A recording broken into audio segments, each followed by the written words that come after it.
Chapter 1. The Galata Principle. The call to prayer was a lie.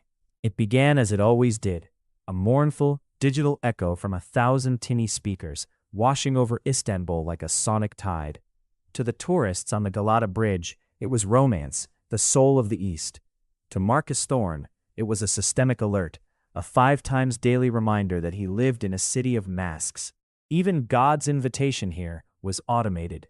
He watched from the 3rd-floor window of the Misket Cafe, a cardamom-scented bolt hole above the fray. His vantage point was deliberate, a clear line of sight to the alley beside the Perla Hotel, 2 blocks down and 1 over. The rain, a persistent, grimy drizzle, painted the cobbles in shades of oil slick and regret.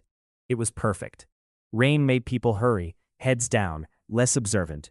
His fingers, calloused and scarred across the knuckles, rested lightly on the steam rising from his demitasse of Turkish coffee. The grounds were a dark, swirling prophecy at the bottom of the cup. He hadn't looked. Some futures were better left unknown. Kestrel, status, he murmured, the subvocal microphone in his collar picking up the vibrations in his throat. A voice, crisp and Icelandic cool, filled his left ear. All quiet. The jackals are still in their den. 4 heat signatures, main suite, 3rd floor. Your bird is in her cage, room 312, as expected. Heart rate elevated, but steady. She's reading a novel on her e-reader. War and Peace, ambitious. A ghost of a smile touched Marcus's lips. Lena Petrova, the bird, was a Russian investigative journalist who'd written one too many exposés on the ties between a Moscow oligarch and a certain private military contractor named Janus Solutions. Janus had offered her a generous retainer to stop writing. She'd refused. Their next offer had been an unmarked car and a prison cell in a Chechen basement. Marcus's current client, a consortium of European news agencies with a guilty conscience and deep pockets, had hired him to make her disappear from Janus's custody. His codename for the extraction, Paladin, an old, foolish word for a knight, a joke only he understood. The shift? He asked, his eyes never leaving the alley. In 14 minutes. 2 exterior guards swap with 2 from the lobby. There's a 93-second window where coverage of the service entrance is minimal. Your window. Weather compliance? It's miserable. They'll be rushed. It's a green light, ghost. He flinched at the old codename. It followed him, a haunting. He was Marcus Thorne now, or at least he was this week. He took a final sip, the thick, gritty coffee a grounding bolt of bitterness. He left a handful of lira on the table and descended the narrow, creaking stairs, melting into the throng on Istiklal Avenue. He was a study in deliberate anonymity. Dark, water-resistant jacket, scuffed boots, the posture of a man carrying a ledger of small debts. His face, handsome once in a sharp, fractured way, was now a landscape of careful neutrality. Brown hair streaked with premature gray, 3 days of stubble, eyes the color of a winter sea, taking in everything and reflecting nothing. He moved with the crowd, a leaf in a stream, but his path was a perfect intercepting vector toward the service alley behind the Perla. He passed a street vendor selling simit, the smell of sesame cutting through the damp air. For a fractured second, the scent morphed into something else. Cordite, damp concrete, and a faint note of jasmine. Elena. The hallucination didn't come as an image, but as a sensory ambush. A memory without a face. The Berlin safe house. The cold seep of rain through a cracked skylight, the jasmine tea she always brewed before a mission. Then, the seismic roar, the orange heat, the world turning inside out. He blinked hard, and the alley snapped back into focus. The simit vendor was just a vendor. The ghost retreated back into the foggy mode of his subconscious where it lived. The doctors he'd seen in those first desperate months after Berlin had called it PTSD, compounded by acute neurological disruption. They'd been partly right. They hadn't known about the experimental conditioning the neural rewiring Langley's mirror box program had done to make him a perfect, pliable deep cover asset. The ghosts were a side effect, a bug in the system. His system. He reached the mouth of the service alley. A dumpster overflowed with restaurant refuse. The rain drummed a steady rhythm on the plastic lids. Right on time, the service door of the Perla opened, and 2 burly men in cheap suits, Janus's low-echelon muscle, stepped out, lighting cigarettes. They were relieved, chatting in guttural Russian about a football match. A minute later, 2 more men trudged out from the alley entrance to replace them, collars turned up against the wet. The 93-second window was now open. Marcus didn't run. He walked, a man with a purpose, directly to a specific, grime-smeared basement window set just below street level beside the service door. The building was centuries old. Security was layered, but patchy. Janice had secured the doors, the elevators, the guest floors. They'd ignored the medieval plumbing. From inside his jacket, he pulled a compact, powerful suction cup with a diamond-tipped glass cutter. A few seconds of pressure. A silent, perfect circle was carved. The piece of glass lifted free. He reached in, unclasped the old latch, and slid the window open. It was a tight fit, even for his lean frame. He wriggled through, dropping into a dank, dark space, filled with groaning pipes and the smell of mildew. In the belly, he subvocalized. Clear path. Their internal camera loop is still running the feed from 3 a.m., Kestrel confirmed. Her voice was his tether to reality. Guards on 3 are stationary at the suite door and the stairwell. Your path to 312 is clear. The basement opened into a dim service corridor. He avoided the elevator, taking the stairs 2 at a time, silent on the rubber soles of his boots. The Perla was a faded starlet of a hotel, all chipped plaster and fraying carpets. Room 312 was at the end of a quiet hall. The lock was a standard electronic keycard reader. From a small pouch, Marcus produced a device that looked like a slim power bank. He plugged it into the port below the reader, and a tiny screen scrolled through codes. 5 seconds later, a green LED lit up, and the lock clicked. He eased the door open. Lena Petrova looked up from her e-reader, her face pale but composed. She was in her 50s with fierce eyes and hair pulled into a severe bun. She didn't scream. "We're leaving," Marcus said, his voice low and calm, speaking in fluent, unaccented Russian. "Now, do exactly as I say." She nodded, marking her page and setting the device down. She was already dressed in dark, practical clothing. A professional. The extraction plan was elegant in its simplicity. Janice was watching airports, train stations, and the docks. They were not watching for a middle-aged woman and a maintenance man leaving through the staff entrance of the hotel next door. Marcus had already procured a Perla staff uniform, ill-fitting brown trousers and a jacket. He helped Lena into a maid's overcoat and headscarf. He shouldered a heavy tool bag filled with actual, clanking pipes.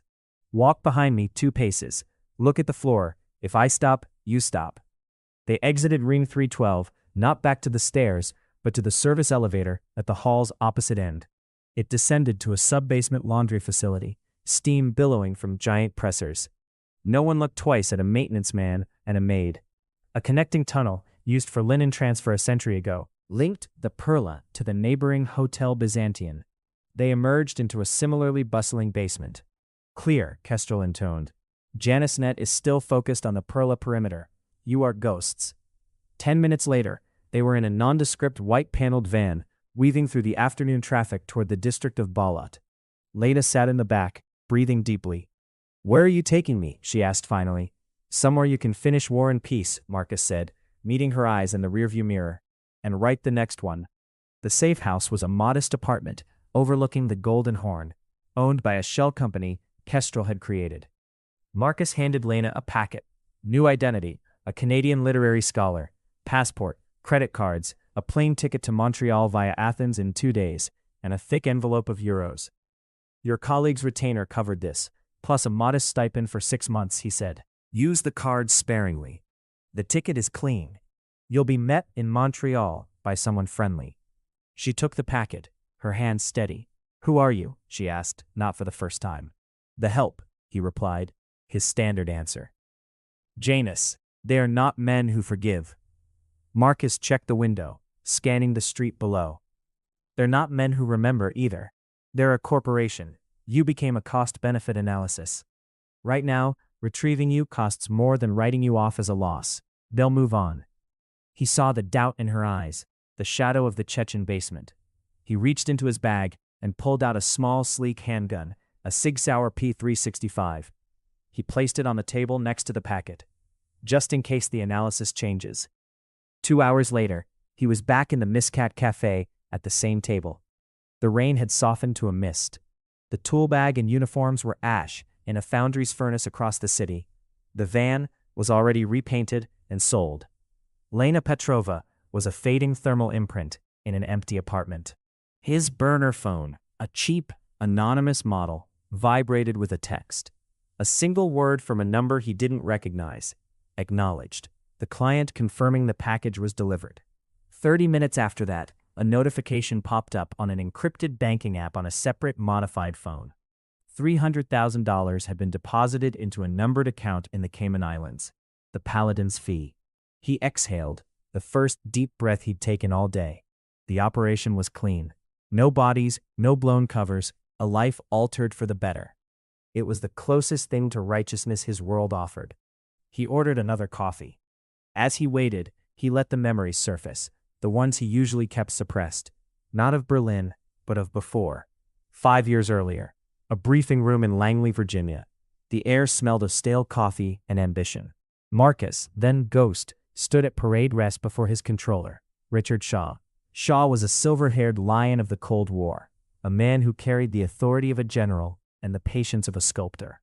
The Mirror Box program is about becoming someone else, completely, Shaw said, not looking up from a file. Not just pretending. Neural pathway remapping, emotional overlay. We bury the you that is and build the you that we need. When the mission is over, we turn the lights back on. And if the lights don't come back on? Marcus asked, his voice younger, tighter. Shaw finally looked at him, his gaze avuncular, chilling. Then you remain a masterpiece in the dark, son, a ghost in the machine. It's a higher form of service. He believed him. He'd let them tinker with his brain for God and country. For Shaw.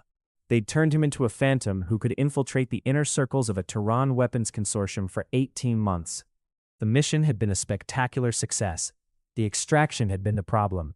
He'd been pulled out, but the lights hadn't come all the way back on.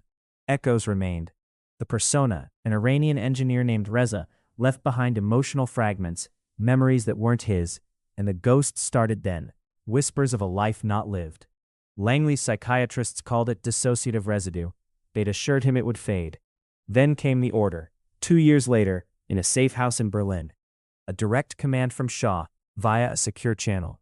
Asset Elena is compromised. She possesses critical knowledge of Icarus. Liquidate. Make it clean. Elena, the astronomer, the asset he'd run for 6 months in Prague, the one who'd made jasmine tea and talked about the moons of Jupiter with a poet's wonder, the one who trusted him. He'd seen the file they'd fabricated to justify it. Treason, embezzlement. He'd also seen the real-time financial trails Kestrel, then just a brilliant analyst named Ingrid he'd befriended, had slipped him. The money led back to a shell company owned by a defense contractor who stood to lose billions if Icarus, a satellite-based black project, was exposed or canceled. He'd stood in that Berlin safe house, the rain leaking through the roof, and made his choice. He sent a warning to Elena, a single, untraceable burst. Run. Then he radioed Shaw. Request clarification on the order. Ethical parameters unclear. The silence on the line had been colder than the Berlin winter. The clarification, Ghost, is that it's an order. I cannot comply. The line went dead. 20 minutes later, the safe house exploded. He'd been in the basement, checking a secondary comms line, when the shaped charge on the roof detonated. The concussion blew him into a wall, but the ancient stone cellar held. He'd crawled out through a sewer grate, burnt, bleeding, and officially, gloriously dead, a victim of a supposed gas leak. A star on the memorial wall. Shaw had tried to burn his masterpiece. The ghost had simply walked out of the frame. The second coffee arrived, jolting him back to Istanbul. The past was a country with no extradition treaty. He lived in the present, a present he controlled. His other phone, the one with the banking app, buzzed again. Not a transaction alert.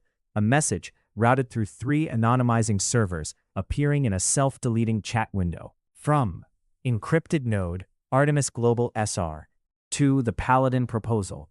Acquisition and termination target, Victor Dragon, ex-SVR Colonel. Current CEO of Dragon Holdings, Singapore, Shanghai. Primary broker for Eastern Bloc military cyberware. Objective, secure primary data crystal, quantum encrypted model Janus 7 from his personal server array. Location, Shanghai penthouse. Do not view contents. Termination subclause, optional at operative's discretion. Bonus, $500K. Fee, $2.5 million USD. 50% on acceptance, 50% on delivery. Timeframe, 14 days. Complication: CIA has non-official cover, NOC assets, conducting parallel surveillance. Their orders are believed to be capture alive. They are considered environmental hazards. Acceptance window: 12 hours. Marcus stared at the words. $2.5 million was more than 3 times his standard high-end fee. It was retire to a beach and never look back money. Victor Dragon was a notorious parasite, a man who'd sold missile guidance codes to one side and air defense schematics to the other.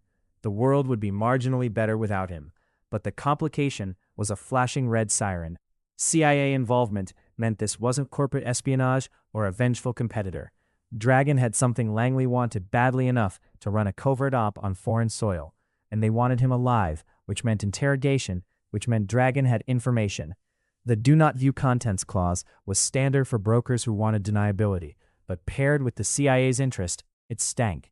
This data crystal wasn't just another piece of cyberware, it was a key to something. And then there was the name. Artemis Global. He'd heard it before, in the periphery of financial traces Kestrel had pulled for him last year. It was a venture capital firm with nebulous holdings in aerospace and telecom. A perfect cutout. He signaled for the bill, his mind already racing. Back in his own safe apartment, a Spartan, modern space in Karakoy with a view of the shipping lanes, he powered up his secure laptop. The walls were bare, the furniture functional. The only personal item was a single worn copy of Marcus Aurelius's Meditations, in the original Greek, a gift from Shaw after his first successful deep cover mission. He'd kept it not out of sentiment, but as a reminder of the first mask he'd ever willingly worn.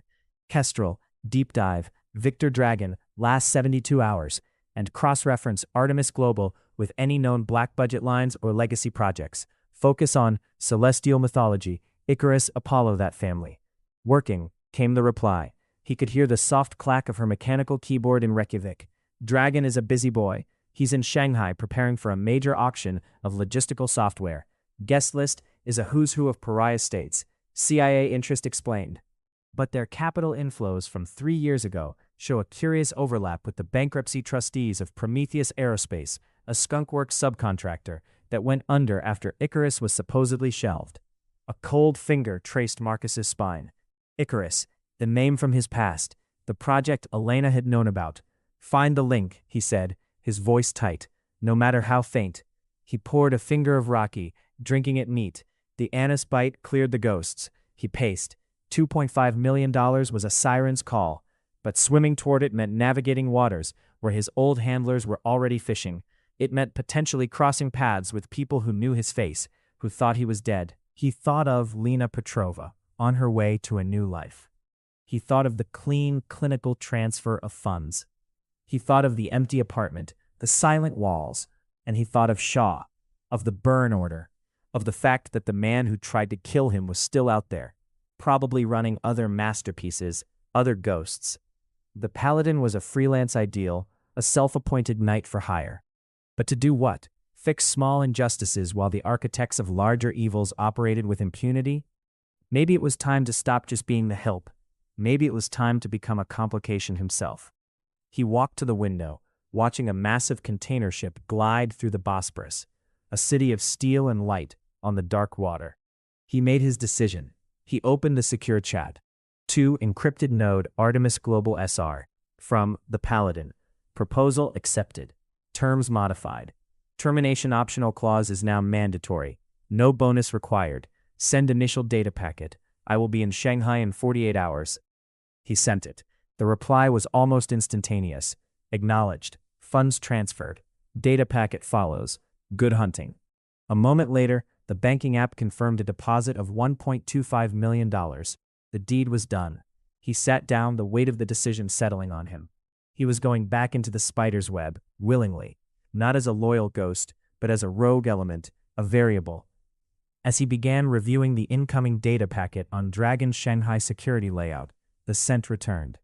Not jasmine this time, just the cold, metallic smell of rain on Berlin concrete.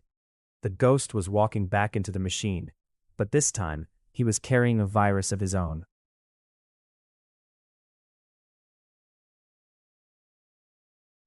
Chapter 2. Shanghai Fortress. The dragon greeted him at dawn. It wasn't a real dragon, of course. It was a 37-story tall, writhing hologram of one, coiling and twisting across the entire glass facade of the Jin Mao Tower, its pixelated scales shimmering with advertisements for luxury watches and blockchain currencies.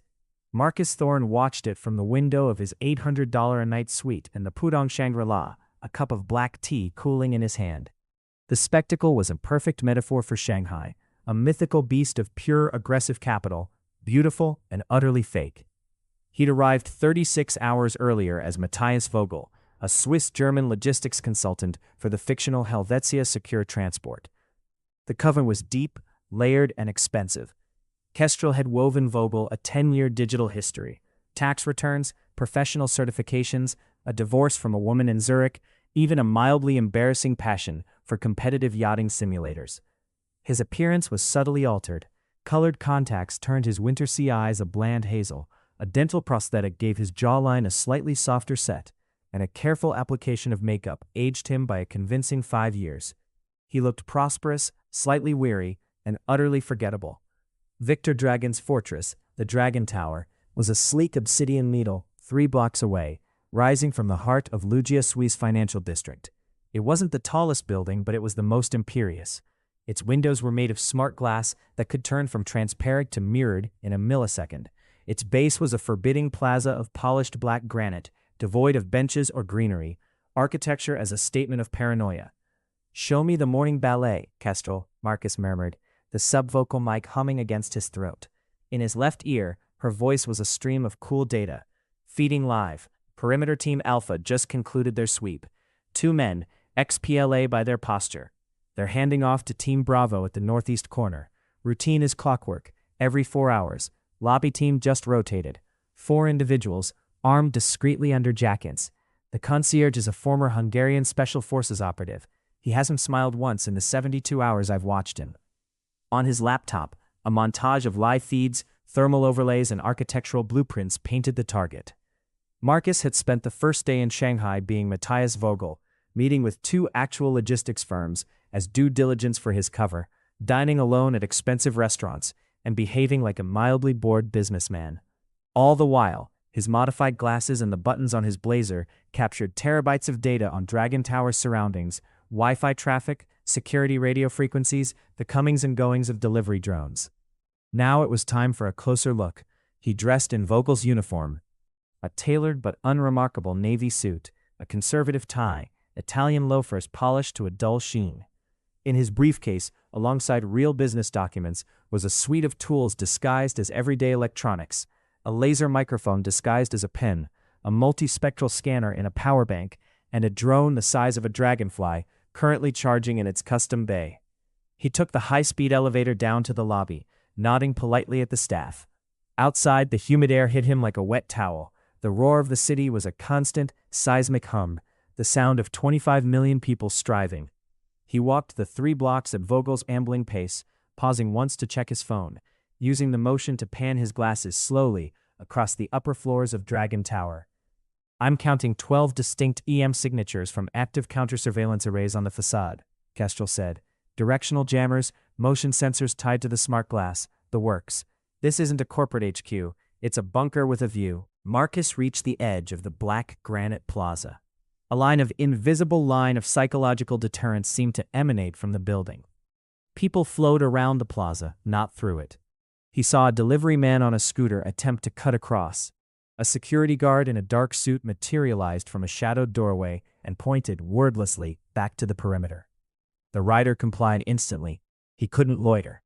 He continued past, turning south toward the Shanghai World Financial Center, its rectangular top framing the sky like a giant bottle opener. His target was a tea house on the 52nd floor, which offered a near-perfect oblique angle into the upper floors of Dragon Tower, including, he hoped, Dragon's penthouse.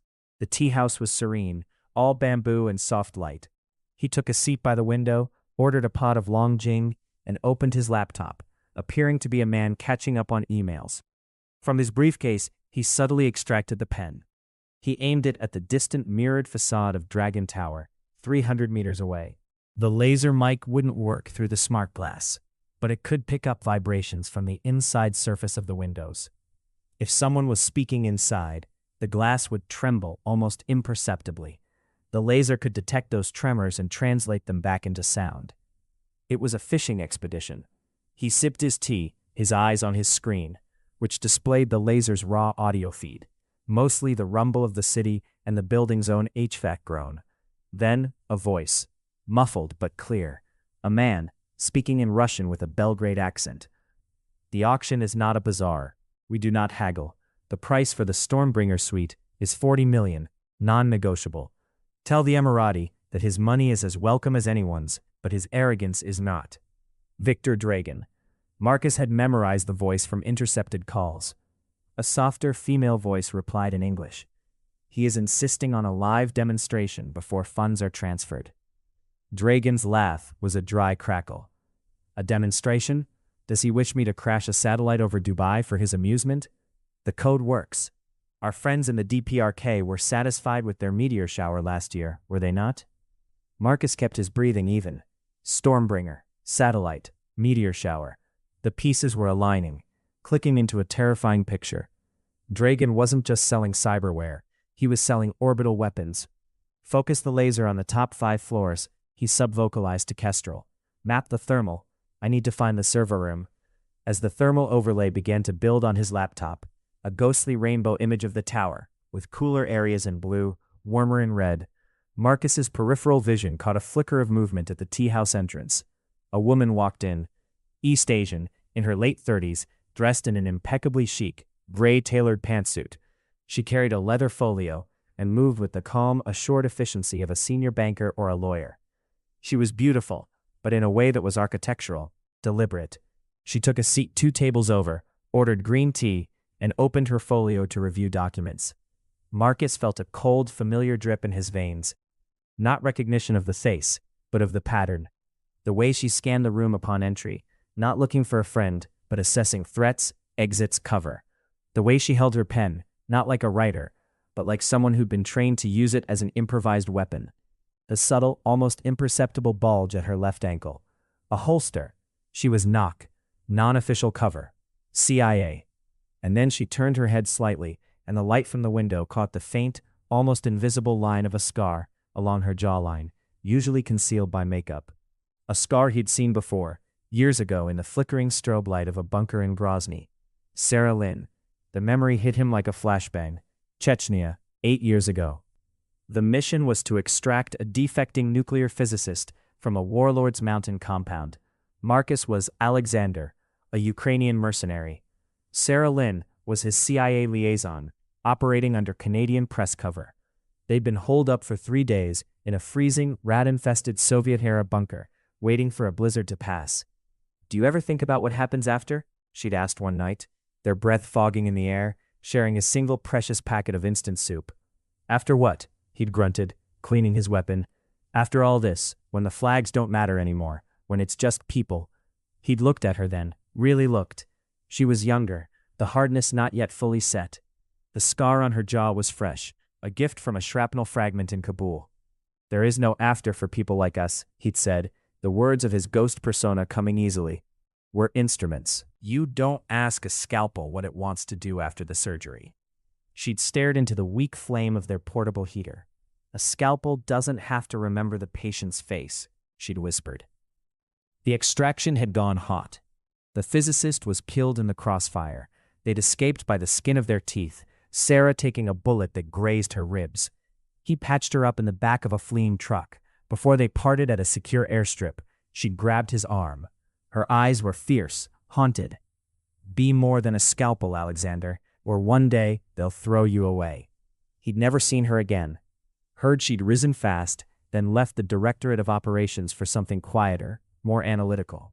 Now, here she was, in a Shanghai tea house, watching the same tower he was. She hadn't made him. Vogel's disguise was holding, but her presence confirmed everything. The CIA wanted Dragon badly, and they wanted him alive. She was likely running the surveillance team, the environmental hazards Artemis had warned him about. He forced his attention back to his screen. The thermal map was resolving. The penthouse glowed a steady, warm red, living quarters. But below it, occupying nearly the entire 48th floor, was a large rectangular space that showed as a cool, steady blue. punctuated by intense, concentrated hotspots. Server racks, the brain of the operation. Got it, Kestrel said. The 48th floor. HVAC and power are independent from the rest of the building. Separate substation, dedicated fiber optic lines running down a secured conduit. Physical access looks impossible. You'd need a battalion. There's always a seam, Marcus said softly, his eyes drifting to the building's facade. He watched a maintenance cradle, a small platform for window cleaners, moving slowly up the side of a neighboring skyscraper.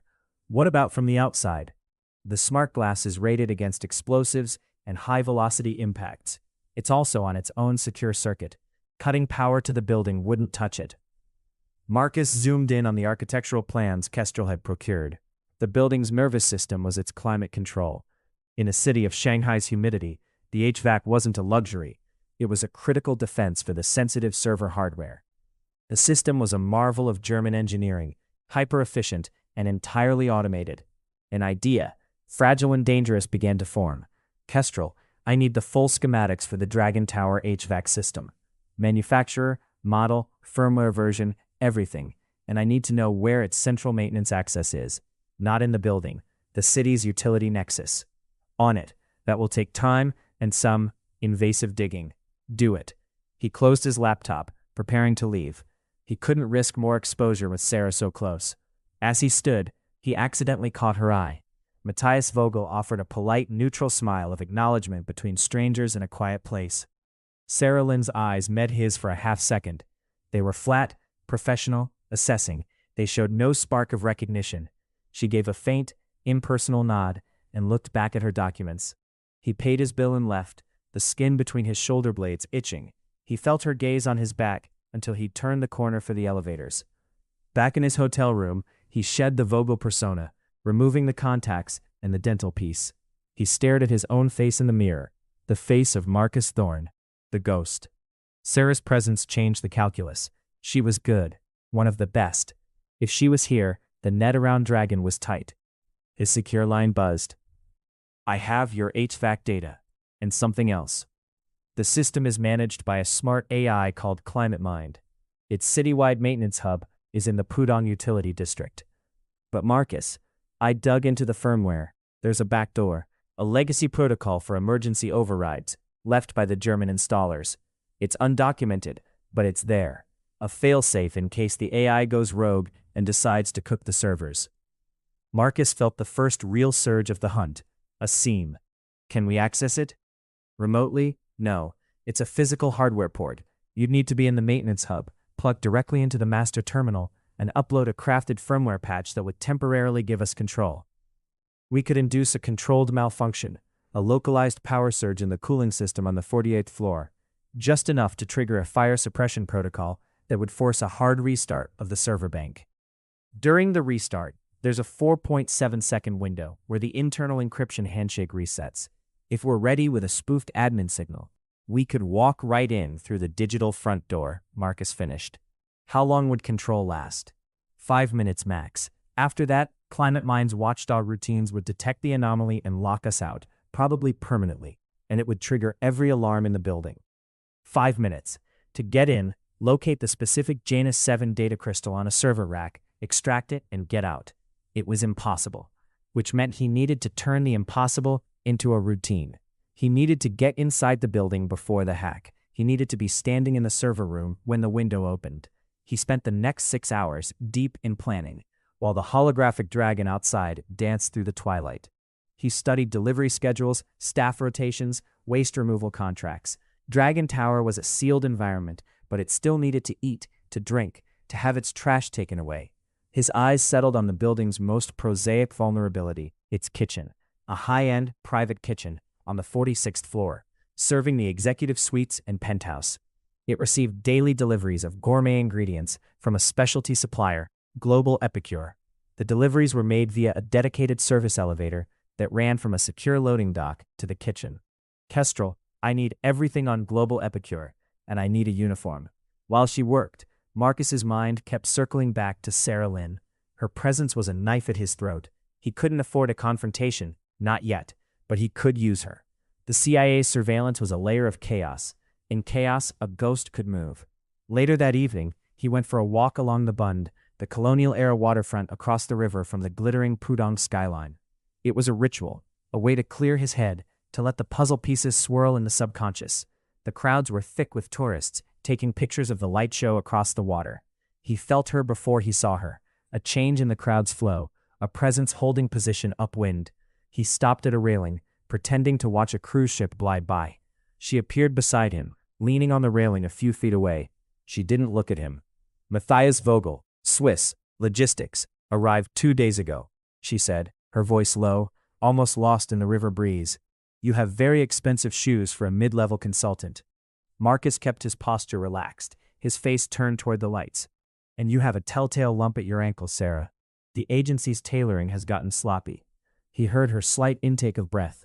She turned her head, her professional mask slipping for a microsecond, revealing stunned confusion. Who are you? He finally looked at her. He let the Vogel affectation drop, just for a moment. He let the emptiness of the ghost, the 1,000-yard stare he'd honed in 100 hellholes, surface in his eyes. Her own eyes widened. She took an involuntary step back. No, that's not possible. You're dead. Berlin. The report was exaggerated, he said softly, turning back to the water. I go by the Paladin now.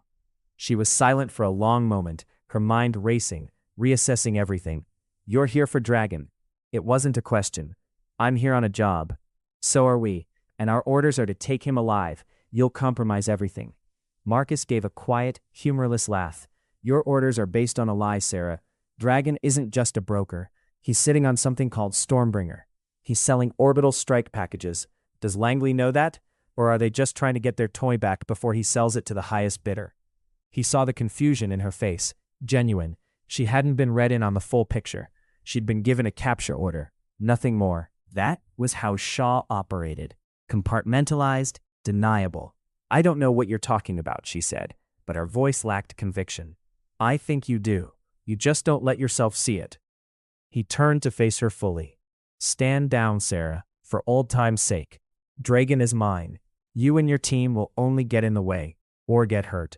Her face hardened, the professional mask slamming back down. I have my orders, Ghost, and you're a rogue asset, a liability. My duty is clear.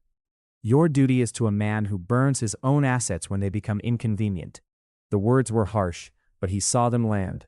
The memory of Chechnya, of their conversation in the bunker, hung between them. Be more than a scalpel, he echoed her own words back to her. She flinched. For a second he saw the woman from the bunker, the one who feared being thrown away. Then it was gone, replaced by the cold operative. If you interfere, I will stop here. I won't have a choice. We always have a choice, Marcus said. He pushed off from the railing. Tell Shaw I said hello, if you're still talking to him. He melted into the crowd, leaving her standing alone by the water, the glittering towers of Pudong reflecting in her troubled eyes. Back in his room, the final piece fell into place. Kestrel had gotten what he needed. Global Epicure delivers every morning at 5:30 a.m. Their van is driven by a single man, Lao Chen. He's been doing the route for 5 years. Predictable. The uniform is simple. I've mapped his usual route from the market. There's a 3-minute gap in camera coverage on a side street near the fish wholesalers. It's tight, but it's your window.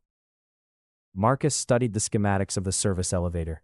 It required a dual authentication, a key card, and a biometric palm scanner for the driver. Lao Chen's biometrics were on file. Can we spoof the palm print? If you can get a clean scan, a high-resolution photo of his hand on the wheel might do it. I can work with that. And the key card? Simpler. I can clone the RFID signature if you get within 2 feet of it for 5 seconds. The plan crystallized, brutal and elegant. He would intercept Lao Chen, subdue him, take his place. Use a cloned card and a spoofed palm print to ride the service elevator to the 46th floor. From there, he'd have to navigate up 2 floors to the server level, avoiding internal patrols. Then, at a preset time, Kestrel would execute the HVAC hack from the utility hub, opening the 4.7-second window. He'd breach the server room, find the crystal, and exfiltrate the same way. It was a house of cards. A single misstep, a curious kitchen staffer, a changed biometric routine, a roaming guard, would bring it all down. He spent the final hours before dawn preparing. He packed a lightweight rigger's harness and micro-climbing gear in case he needed to move through elevator shafts or ceiling panels. He assembled the data extraction tool, a high-speed physical tap that could download the crystal's contents in under 90 seconds. He checked and rechecked his weapons, the Sig Sauer P365, a ceramic knife, and 2 non-lethal flashbang grenades. Violence was a last resort, noise was a death sentence. As the first gray light seeped over the horizon, chasing away the holographic dragon, Marcus stood at his window, looking at the obsidian tower. Somewhere in there was Victor Dragon, a man who traded in Apocalypse. Somewhere outside was Sarah Lynn, a ghost from his past, now an adversary. And he was in between, a rogue phantom with a price on his head and a client who didn't want him to see what he was stealing. The scent of jasmine tea, faint and impossible, brushed his senses. Elena's ghost, or his own cracking mind, offering a warning or a memory. He ignored it. He was already moving, shedding Marcus Thorne, becoming Lao Chen, becoming no one. The fortress awaited, and the Paladin was coming for its heart. Chapter 3. The Devil in the Data. The smell of fish and diesel was a welcome cloak. At 4:45 a.m., the wholesale market south of the Bund was a chaotic, shouting organism, all sloshing water, clacking scales, and the wet thump of ice-packed crates. Marcus moved through the gloom, a shadow in a Navy worker's uniform, a cap pulled low over his brow. The air was so thick with brine, it felt like breathing through a damp cloth. Lao Chen's route was a ritual.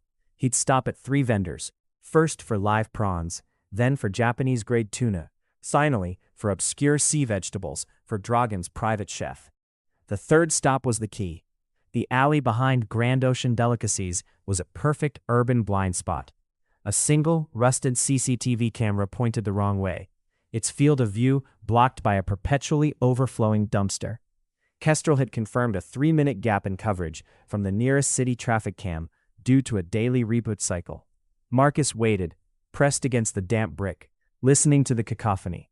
He saw the white Global Epicure van, sleek and refrigerated, rumble into the alley.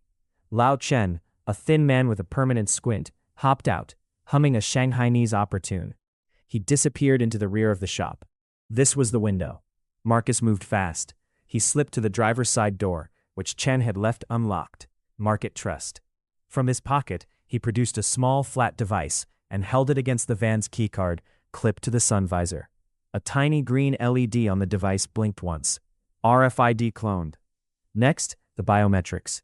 He pulled a high-resolution microcamera from his sleeve, aiming it at the steering wheel. He needed a clear shot of Chen's palm print. He heard the shop bell jingle. Chen was returning, carrying a crate of glistening kelp. Marcus ducked low, sliding into the narrow gap between the van and the wall. Chen grunted, hefting the crate into the back. As he turned to walk back to the driver's side, Marcus rose. It was a textbook silent takedown. One arm snaked around Chen's throat, applying precise carotid pressure. The other clamped over his mouth, stifling a surprised gasp. Chen struggled for a few seconds, a frantic flutter, then went limp. Marcus caught his weight, lowering him gently into the passenger footwell. He used quick-release plastic ties to bind his wrists and ankles, and a strip of breathable tape over his mouth. He wasn't hurt, just sleeping. Marcus placed a stack of 100-euro notes in the man's pocket. An apology and a guarantee he wouldn't raise an alarm too quickly. He checked the microcamera. The image was perfect. A high-res capture of Chen's left palm on the wheel, lines and whorls clear. He sent it to Kestrel. Got it. Synthesizing a print matrix now. You have 70 seconds before his next expected GPS ping. Move. Marcus slid behind the wheel. The van smelled of fish and cheap air freshener. He adjusted the cap, put on a pair of non-prescription glasses Chen wore for driving, and pulled out into the sluggish dawn traffic. His heart rate was a steady, metronomic 60. The ghost was in the machine. The drive to Dragon Tower was 15 minutes. He used the time to sync with Kestrel. Status on the utility hub? I'm in position, dressed as a telecom engineer. The backdoor port is exactly where the schematic said. I'm ready to upload the patch on your mark. The override will give us a 5-minute window, starting from the moment the servers reboot. Your 4.7-second encryption gap is at the start of that window. Don't be late. Understood. He approached the tower's loading dock, a concrete mob beneath the glittering obelisk. A guard with a tablet stepped forward, bored. Marcus rolled down the window, handing him the cloned keycard. The guard scanned it, looked at his tablet, then at Marcus. Palm, he grunted in Mandarin. Marcus placed his left hand on a scanner mounted to a pole. Inside his glove, a thin, flexible pad warmed against his skin, projecting the synthesized pattern of Lao Chen's palm print. The scanner beeped. A green light flashed. The guard waved him through without a second glance. The barrier lifted. Marcus exhaled slowly. First gate cleared. He backed into a designated bay, the chill of the refrigerated unit a stark contrast to the humid outside air. The service elevator doors were a heavy brushed steel. He unloaded 2 crates onto a trolley, the prawns and the tuna, leaving the kelp. The trolley and the crates were his ticket into the kitchen. The elevator required another keycard and PAL scan. He repeated the ritual. The doors hissed open. The interior was stainless steel, cold, and smelled of disinfectant. It ascended swiftly, silently. Floor 46. The doors opened into a bustling, steamy, and incredibly loud industrial kitchen. Chefs shouted in Mandarin and French. Pans sizzled. Massive ventilation hoods roared. No one looked at the delivery man. He was part of the scenery, as invisible as the floor tiles. He wheeled the trolley to a stainless steel counter where a sous chef, barely glancing up, pointed with his knife. There, cold storage. Marcus nodded, pushing the trolley towards a walk-in refrigerator. This was his exit point. He opened the heavy door, wheeled the trolley inside amongst hanging sides of beef and racks of produce, and stepped back out, closing the door behind him. He was now adrift in the heart of the enemy citadel. He moved with purpose, heading for a door marked Electrical and Maintenance, Authorized Personnel Only. This door had a simple keypad lock. Kestrel's voice was in his ear. Code is 74081. It's the default, never changed. Hurry, you have 2 minutes until a routine patrol passes that corridor. He input the numbers. The lock clicked. He slipped through into a world of concrete, exposed piping, and the hum of machinery. This was the building's gut. According to the schematics, a service stairwell 2 corridors over would take him up to the 48th floor. He moved quickly, but not furtively. A man in a maintenance uniform walking with purpose was less suspicious than a skulker. He reached the stairwell door. It was alarmed, but only if opened from the outside without a key. From the inside, it was clean. He pushed through and began climbing the 2 flights. The air grew cooler, drier. The hum intensified, becoming a deep, pervasive thrum, the sound of 1,000 servers thinking. The door to the 48th floor was a different beast. It was reinforced steel, with a biometric scanner and a keypad. This was the inner sanctum. Kestrel, I'm at the server room door. Ready on your end? Standing by. Uploading the patch. Now. The Climate Mind AI is accepting the override. Beginning the sequence. Get ready. In 10 seconds, I'll induce the cooling malfunction. Marcus pressed himself against the wall beside the door. He could hear the faint, high-pitched whine of the servers beyond. He counted down in his head. A sudden, louder whirring noise, then a series of sharp clicks from the other side of the door. The lights in the stairwell flickered. A low, resonant alarm began to blare. Not the shrieking of a security breach, but the urgent, pulsing tone of an environmental alert. Fire suppression protocol initiated, Kestrel said, her voice tense. Server bank is powering down. Encryption handshake resetting in 3, 2, 1, now. Marcus didn't need to breach the door. It unlocked automatically with a heavy thunk, part of the safety protocol to allow personnel entry in case of emergency. He shoved it open. The server room was a cathedral of data. Endless rows of black racks, studded with blinking LEDs, stretched into the gloom. The air, usually chilled to near freezing, was already warming. Red emergency lights cast long, sinister shadows. A white inert gas, the fire suppressant, hung in faint wisps near the ceiling. He didn't have time to marvel. He sprinted down the central aisle, his eyes scanning the rack labels. They were in alphanumeric code. Kestrel, where is it? Look for section J7. The Janus 7 crystal will be in a standalone lead-shielded module. It should be marked with a physical red stripe.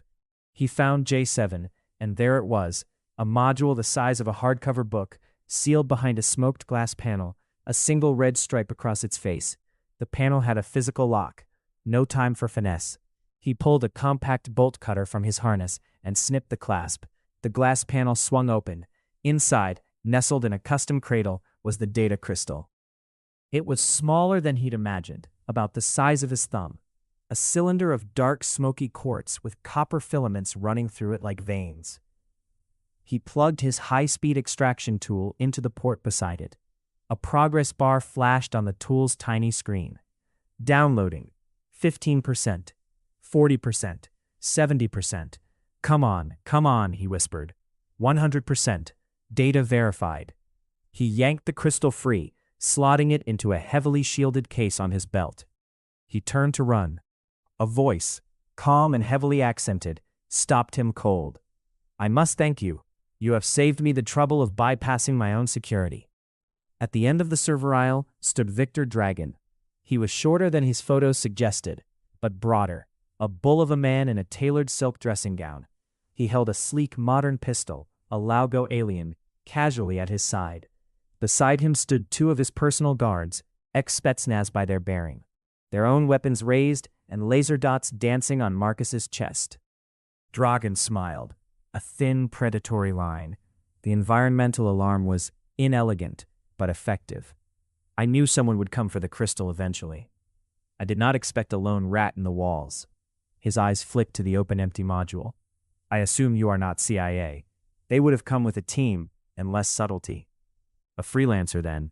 The mysterious Paladin I have heard whispers of?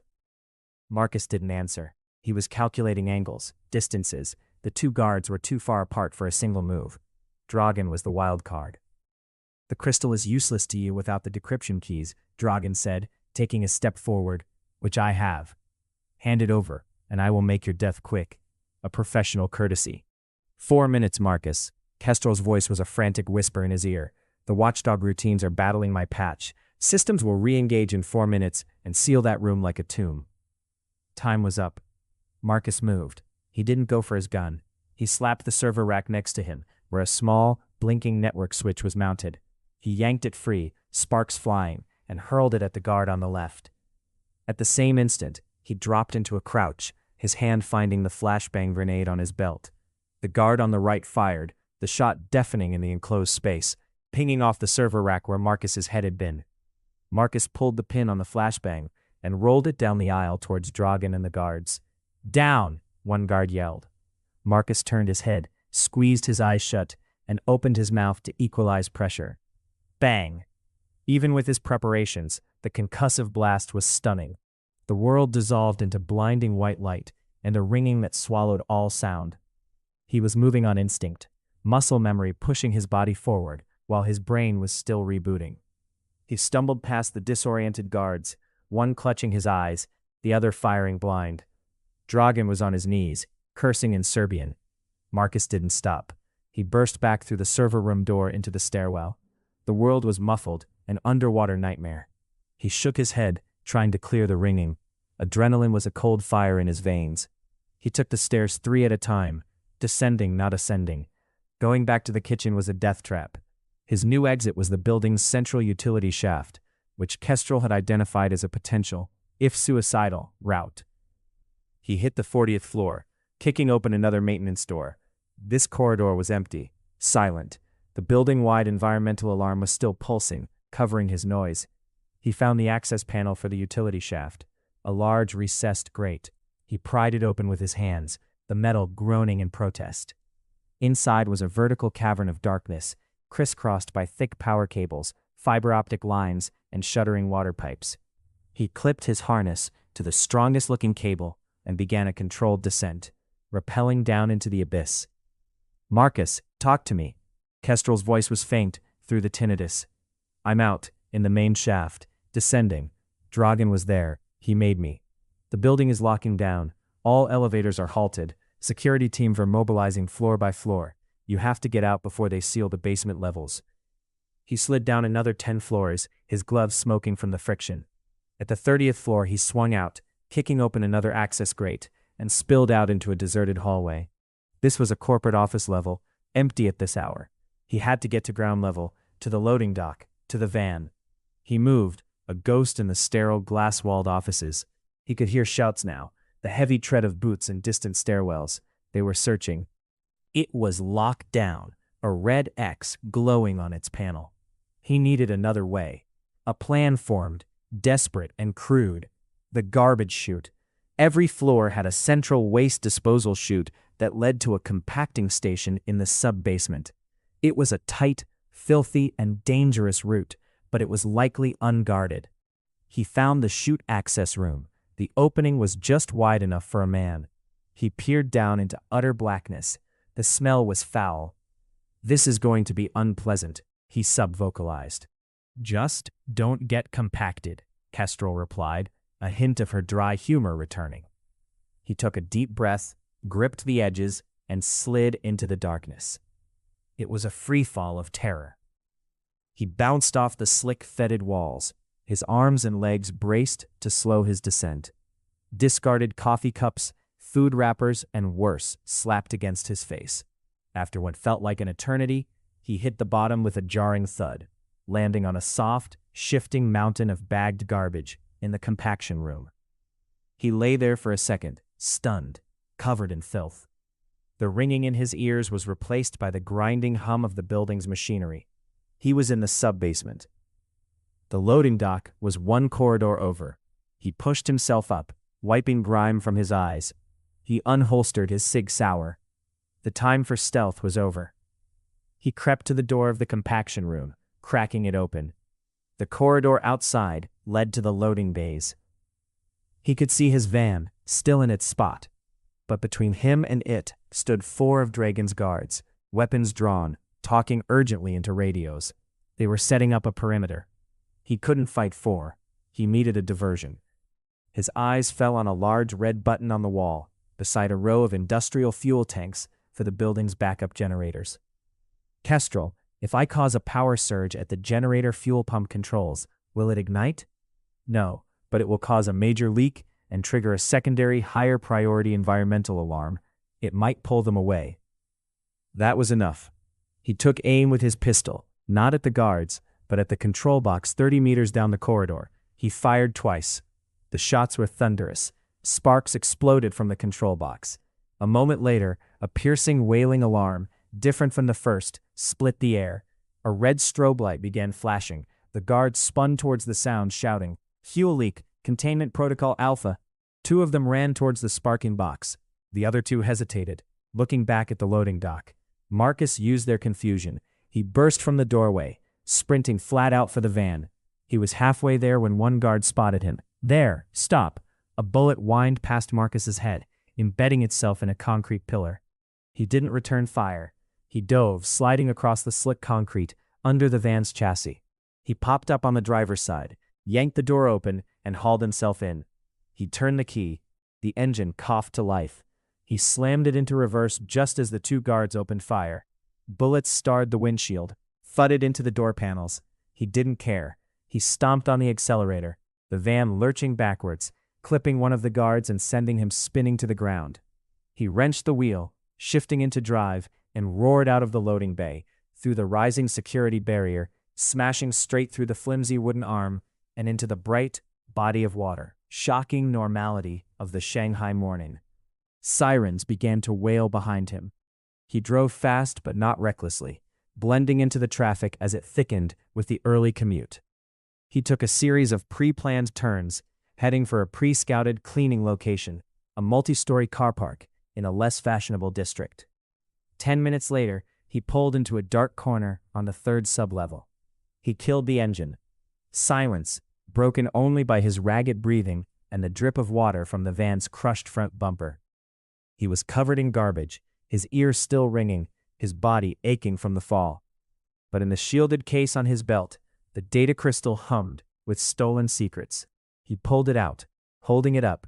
It caught the faint emergency light, gleaming with a malevolent inner fire. "I have the package," he said to Kestrel. "I see you. Good. Now get out of that van and disappear. Dragon will have every street-level informant looking for a banged-up refrigerated truck. And the CIA? They'll have seen all of that. Sarah will know it was you." Marcus nodded, exhaustion settling into his bones. He had the devil's data. Now he just had to survive long enough to understand why he'd stolen it. The hunt was over. The real war was about to begin. He opened the van door, stepping out into the gloom of the parking garage, a ghost once more, carrying a piece of a coming storm. Chapter 4. Rules of disengagement. The safe house in Macau was a coffin with a view. A 40th floor condo in a glitzy, half-empty residential tower built for mainland Chinese speculators. It overlooked the gaudy neon spectacle of the Cotai Strip. From the floor-to-ceiling windows, Marcus could see the replica Eiffel Tower of the Parisian Macau, the golden lotus of the Grand Lisboa, and the perpetual, silent eruption of the wind's fountain show. It was a city built on the principle of forgetting, where fortunes vanished into the hum of slot machines and the morning light washed away all memory of the night before. It was the perfect place to hide. Marcus had arrived 6 hours ago, a circuitous, nerve-shredding journey involving 3 taxis, a high-speed ferry from Hong Kong, and a case of identity whiplash. He was no longer Lao Chen, no longer Matthias Vogel. He was now Elias Kostas, a reclusive Greek shipping heir with a taste for privacy and online poker. The condo was one of Kestrel's dead-drop properties, paid for with untraceable crypto, and stocked with a week's worth of bland, non-perishable food, medical supplies, and enough firepower to start a small revolution. He stood at the window, a towel around his waist, steam still curling from the bathroom, where he'd scrubbed the stench of garbage and terror from his skin. His reflection in the darkened glass was a ghost-pale imprint over the neon chaos below. Bruises were flowering on his ribs and shoulders from the fall down the chute. A shallow graze from a ricochet burned along his temple. He felt every one of his 42 years. The data crystal sat on the blast dining table behind him, next to the disassembled pieces of his Sig Sauer. It looked innocuous, a piece of high-tech jewelry. The devil in the data. He'd spent the first hours after arrival on counter-surveillance protocols, sweeping the condo for bugs, clean, setting up motion sensors on the door and service entrance, establishing a laser grid alarm across the windows. He draped the windows with a special metallized fabric that prevented anyone from outside seeing in or using laser mics. He was sealed in a sterile, high-tech bubble. Only then did he allow himself to approach the crystal. "Kestrel, I'm ready to look," he said, his voice hoarse. He connected the crystal via a heavily encrypted air-gapped terminal, a laptop with no Wi-Fi or Bluetooth, its ports physically disabled except for the one needed for the data transfer. It was a digital quarantine. "The encryption is formidable," Kestrel's voice came through a secure hardline satellite phone connection. "It's not just quantum. There are layers of old-school Soviet-era ciphers wrapped around it. A signature, Dragon's Pride. It will take me time." "We don't have time. Start with the file markers, the metadata. Look for project names, authorization strings, anything that points to origin or purpose." He paced as she worked, the plush carpet swallowing his footfalls. His mind replayed the confrontation in the server room. Dragon's smug face. "The crystal is useless to you without the decryption keys." Was it a bluff, or had Marcus risked everything for a pretty paperweight? The satellite phone buzzed. "Kestrel, I've peeled back the first layer. The project designator is Icarus, confirmed." The word landed like a physical blow. Icarus, the project Elena had died for, the one Shaw had tried to bury. Go deeper. There are subdirectories. Stormbringer is one. That's the orbital strike package Dragon was hawking. But there's more. Charybdis, looks like naval disruption protocols. Scylla, something about undersea cables. This isn't a single weapon, Marcus. It's a suite, a goddamn toolbox for starting World War III. Marcus's blood ran cold. Who authored it? The code signatures are a mess of anonymized IDs. But the authorization logs, they're cleaner. There's a chain of command. Final approvals require a dual signature. She paused, her typing intensifying. One signature is a generic USAF DoD black budget Aurora. The other is a personal cryptographic key. Designation, Odin. Odin, the Allfather, sitting at the end of the chain, pulling the strings of a global catastrophe. Can you trace it? It's a ghost key, but the meta pattern of its use, it's consistent with someone high in the old Mirror Box Oversight Committee. Someone with roots in strategic command, not just intelligence. Shaw. It had to be, but Odin implied a network. Not a lone wolf, a pantheon. Shaw was just the face of it, or the spearhead. We need proof. Concrete links to people, to money. I'm trying. The financial trails are buried under a mountain of cutouts. Artemis Global, the firm that hired you, is just the tip of a very deep, very dark iceberg. But I found a link. A payment 5 years ago from a dormant Mirror Box slush fund to a shell company that later became a major investor in Prometheus Aerospace. The circle was closing. Shaw had used black budget money to fund the very contractors who built Icarus. Then, when the project was supposedly shelved, he'd stolen the keys and was now, through Dragon, selling them to the highest bidder. Or was he? Something nagged at Marcus. Why sell it?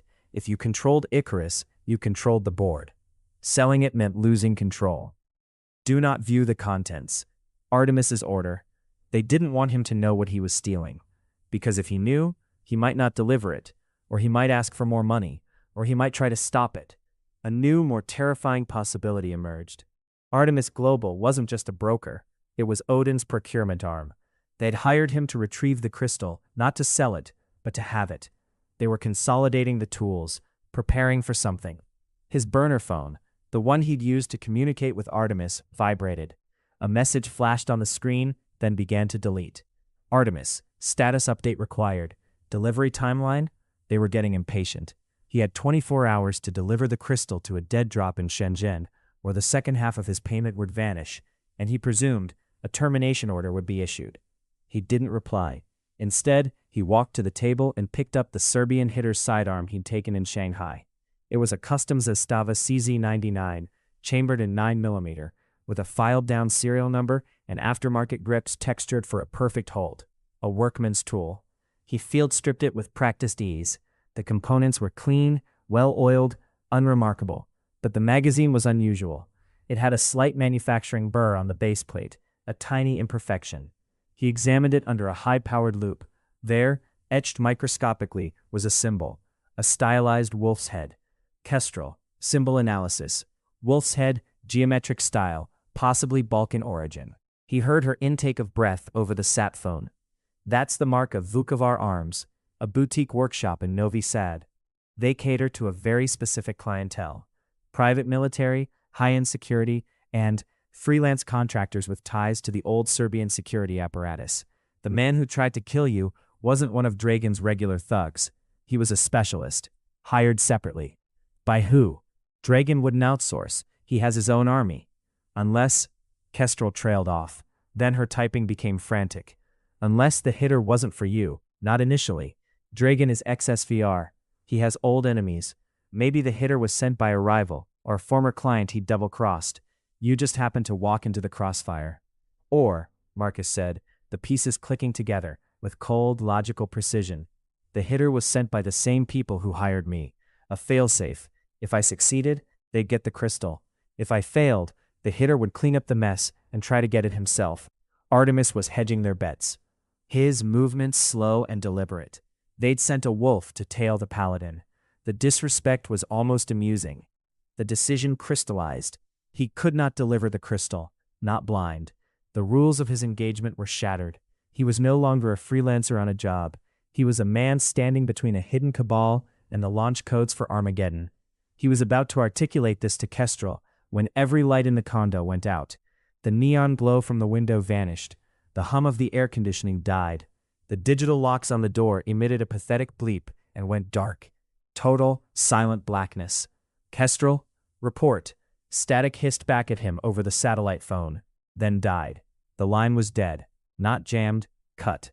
He was already moving, abandoning the table, grabbing the crystal and the Zastava. He crouched low, using the ambient light now filtering in from the city. The power outage was building wide, but the strip's generators were already kicking in, casting a hellish, flickering glow. This wasn't a coincidence. This was a targeted EMP or a directed energy weapon, a surgical strike. Only a state-level actor, or something with equivalent tech, could do this. Erden, or the CIA, or both. He heard the thunk of the magnetic locks on his front door disengaging. A soft hiss as the pressure seal broke. They were coming in. He had seconds. The condo had only 2 exits, the front door and a service door in the kitchen, leading to a garbage chute and a staff stairwell. The front door was compromised. The service door was his only hope. He sprinted through the darkness, his bare feet silent on the carpet. He could hear the front door being pushed open slowly, the faint creak of hinges. He didn't look back. He hit the kitchen, found the service door. It was a solid steel fire door. He He turned the handle, locked, from the outside. A cold trap. They'd sealed his escape route first. He turned and ran into the hotel room, startling an elderly British couple in bathrobes. "Fire drill," he yelled, brushing past them and out into the carpeted hallway. He descended 18 floors via the stairwell, emerged into a chaotic lobby filled with alarms and confused tourists being evacuated. He melted into the crowd, a barefoot, soot-stained man in a towel, vanishing into the frantic, glittering bowels of Macau. An hour later, in the filthy bathroom of a back-alley mahjong parlor, he changed into stolen clothes, a tourist tacky "I Love Macau" t-shirt, and ill-fitting shorts. He looked like a hungover gambler. He bought a cheap burner phone. His first call was to a dead-drop voicemail service. He left a message for Artemis Global, his voice flat and final. "Package secured. Change of terms. Delivery includes a meeting with Odin. Tell him the ghost is coming for his soul." He hung up. The gauntlet was thrown. He had declared war on a phantom. His second call was to a number he'd memorized years ago, a direct line to a secure CIA field router. He knew they'd trace it, but he didn't care. He needed to send another message. It was answered on the second ring, a neutral electronic voice. "Go ahead. For Sarah Lynn, message follows. The hounds are off the leash. They just tried to burn me in Macau. If you're still following orders, you're next. The Paladin has the keys, if you want to know what they unlock. Find me. Come alone." He destroyed the phone, scattering the pieces into different storm drains. He stood in the dripping alley, the garish lights of the casino staining the puddles around him. He was homeless, hunted by his employer, his government, and a shadowy cabal. He had no money, no safe haven, and a weapon of mass destruction in his pocket that he couldn't use. But he had something else, the truth, and a name, Odin. The ghost was no longer for hire. He was on a crusade, and his first mission was to slay a god.